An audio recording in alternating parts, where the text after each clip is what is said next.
When we got to Gibbo's, the place was in full swing. Gibbo himself was making a few changes to customers' bikes, while 3-Speed Dave made some adjustments to his latest machine. Even Gary dropped by with his newest project after the 450 Cub, and he's going wide.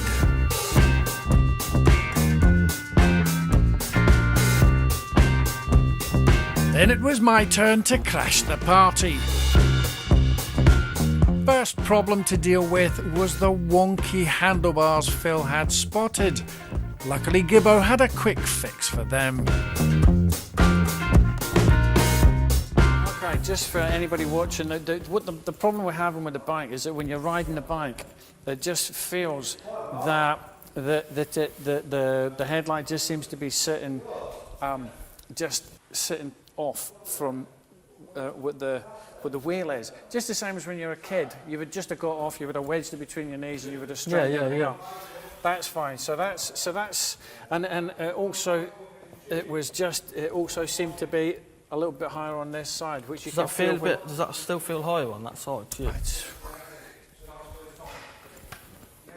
I'm going to say something preposterous like that's probably that. Actually, I don't know if it's just that because this is the lit side that I'm just seeing now. It actually optically looks as if this is higher. It's preposterous.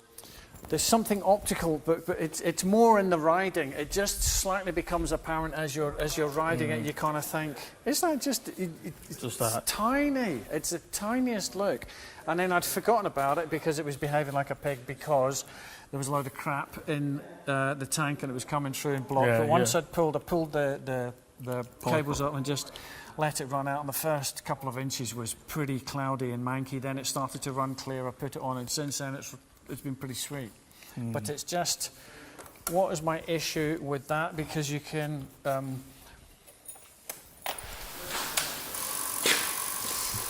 it. That's fine, but you can. So that's doing its thing. But if it's working one side, it should be working the other. Leave it on there like that. Yeah. Well, that's one problem sort of fixed. Now on to the dodgy indicator. The left one worked, but switching on the right only led to the relay ticking like a turbocharged pacemaker. Could be just a bulb gone or something. It could be. I've got a couple of bulbs. Or bad earth or something. Lamp off, a new bulb in. The chase for the problem has begun. It's flashing now. Now it's on. Is it flashing? No, it's on, but now it's flashing. But it's pretty fast. No, it's kind of intermittent. It's dropping.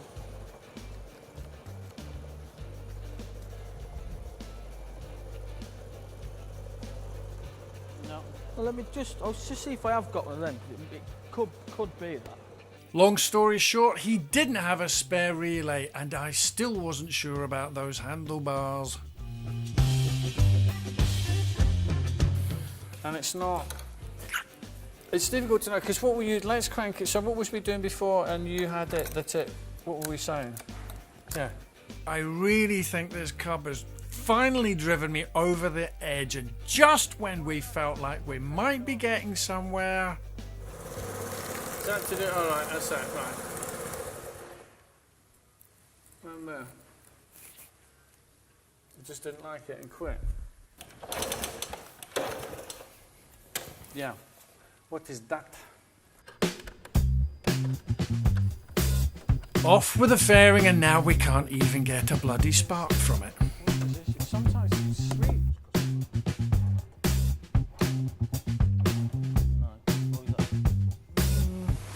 I can't remember what it is. Maybe it's the batteries going on. But that's what I'm saying. That's a brand new battery. Brand new battery. As time went on, we were getting nowhere fast. That was until... I'd say the best person for this would be my mate Clint. You ever been to his house? No, but we're going to go see him soon. You ain't seen nothing till you've been to his house. Really? Oh no! Wait a minute. He's got a ton of cubs, hasn't he? All old ones. Actually, do we have his number now? How's it going, buddy? What are you up to? I was wondering if you wasn't up to anything. Basically, we've got,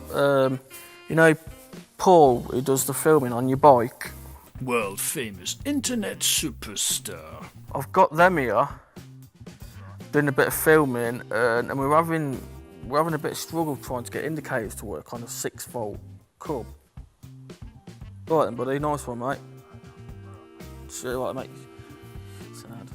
Awesome, the call was made and the 6-volt Cub Supremo Clint was on his way. In the meantime, we took the opportunity to take a look at one of Gibbo's new non-Cub chops. The beast started life as a Honda CM200T. Barely. What have you got? There's only really That's it, yeah. that bar. Christ, From the original from frame, the original. yeah. Just that, wow. that front tube.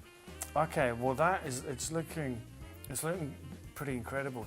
What I done was cut the top bit of the frame off, and then I made these axle plates up. Then what I've done is I welded the axle plates to the original swing arm beyond the Yep. at the very rear of the original swing arm. So basically that gave me my stretch, and it also allowed me to get the axle plates in line to where I need them, and Right.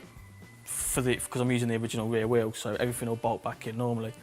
Put this tube in, tacked it up, because it's just all tacked up at the minute. I mean, I've got to clean all these welds up and redo them, but it's just to get it so it's there. Yeah, so I put the axle plates on the original swing arm, and at that point I already had the original framing, but what I'd done was I cut, because it was a pressed steel frame, I cut a section out the middle of it, and I cut the top off here of the original frame, so I could get this tube and it sit inside the original pressed steel frame. So then I know that tube was central then, and then what I'd done was welded these bottom arms. I made a bottom engine mount, which I've got. It's a bit square and ugly at the minute, but I've got to sort of clean them up. So I made these engine mounts so I could weld the bottom tubes from the axle plates to that, and then I welded the other side onto that, and then I tacked this main tube in, and then welded that to that. Then that pretty much gave me the strength to cut the rest of the original frame away, and then I started. I'd done that bracket, and then I started doing these top tubes. That's just a temporary seat because I've got a new one coming. It was just so I could sit on it and get. Yeah, but it's all a mock-up, so Yeah, you know where everything is, and everything is there. You get, and then a template to work on. This is the front mudguard off it, but I'm not keen. I'm going to get a rounder mudguard, but it's just to put it there, just to get an idea of where I'm going to need to make brackets and stuff. Yeah. Underneath, I've got a oil. I'm going to have a dummy oil tank there to where I can hold all my electrics. I'm going to. Because this is the original engine. Yeah, I mean, I've got this tank off eBay. It's a Wassel. I don't know if it's a copy of a Wassel tank, but and what I've done is the channel was really shallow.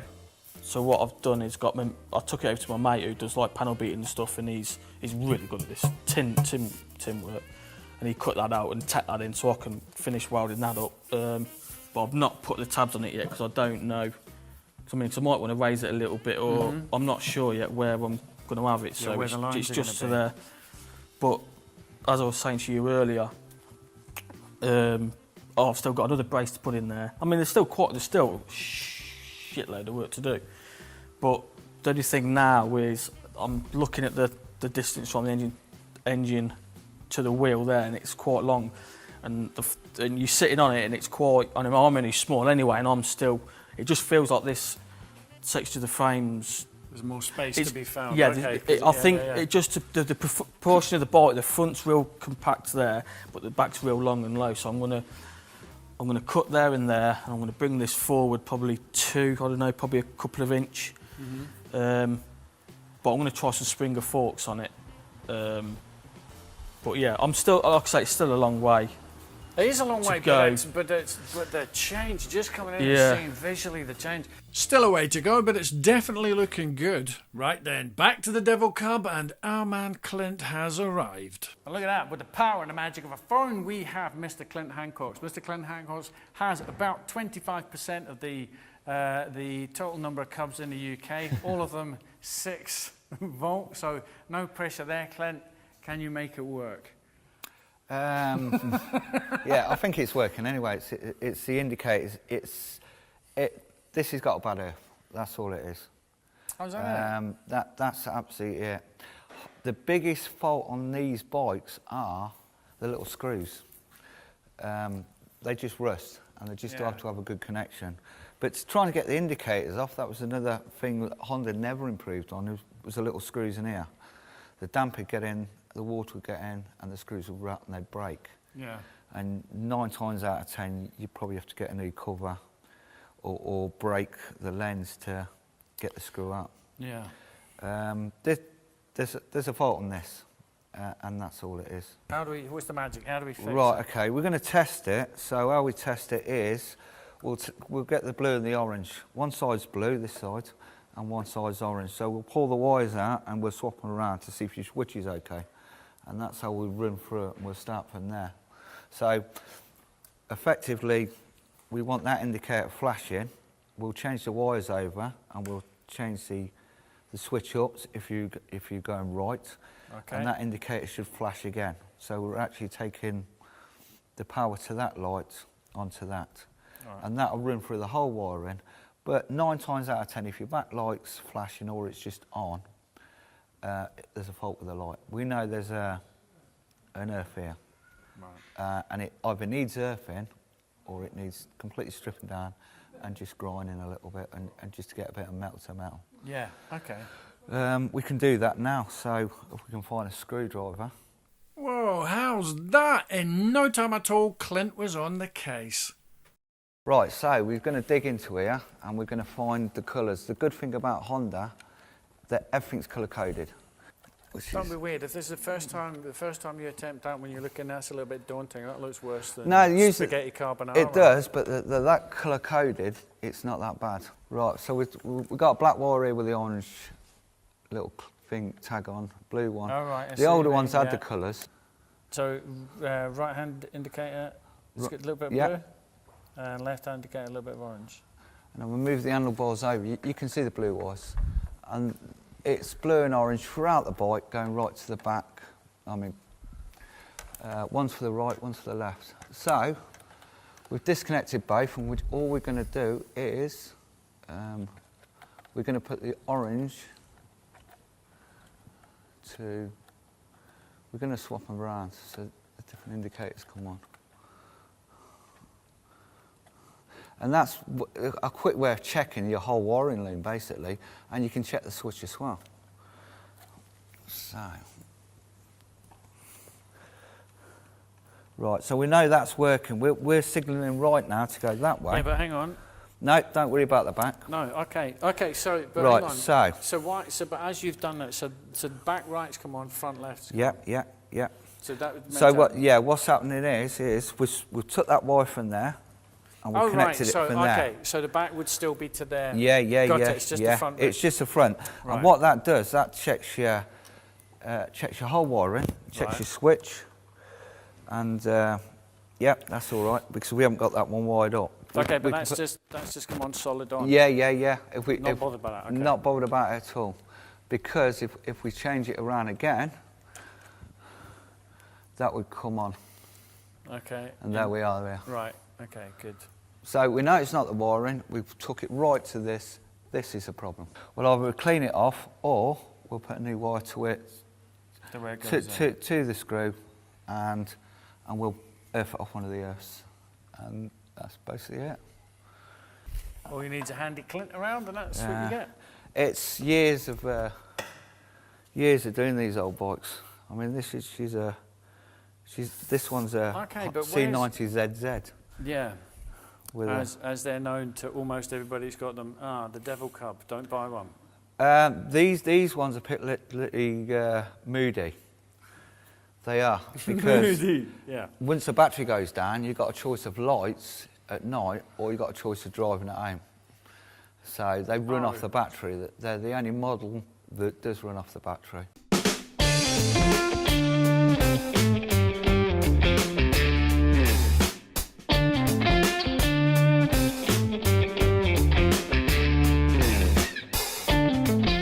One problem down, many more to go. So, for all you people out there, I hope we've took and cleared a proper heartache on the 6 volt. What a good fix, Clint. A good fix. And that's years of getting it wrong. That's the only way you learn is getting it wrong. Of course you do. You don't learn getting it right, do you? Just do it down. So we're going to button that up and then you're going to take it for a quick spin. I don't mind. And then you'll have, you can tell us, give us your thoughts on it. I'm not the greatest fan of these 90s. You're not the greatest fan of them? No. You'll have to have a spin on one of my 70s. Oh, you're a 70 man? I'm a 70 man. These are going to go really big shortly. I reckon another 2 years they'll go to 3,000-4,000 quid. Yeah? I think the Cub things, I mean, they're sound, but they might go out of fashion. You know, like the Lambretta, the Rats and all that lot. They do go out of fashion, then everyone's looking for originals. And it probably won't be these, it'll probably be the square one. There you go. In future, when you're about to start a how much is it worth thread, remember, only take the replies that state £2,000 up seriously. With the indicator fixed and the bike running again, for now, I took it for a spin. Something just didn't feel right, however. Gibbo gave it one more spin and the problem revealed itself. The rear wheel was out of alignment. When the wheels are out of alignment on a bike, you will best notice when you're riding behind them or you're looking at them riding away from you, because the wheels should one directly follow exactly in line with the front one. When that's not the case, the bike just seems to be riding slightly at an angle, sort of crabby. But you'll just see it. They just do not. You'll see the front wheel past the back wheel. You can't have that. It affects the riding and it massively affects the safety. A quick realignment and she was purring. But was that the end of the drama? Well, for now. But as you'll see in future episodes, the Devil Cub has a few more tricks up its sleeve. Be sure not to miss out on what happens next by hitting that subscribe button. Until then, you've been told.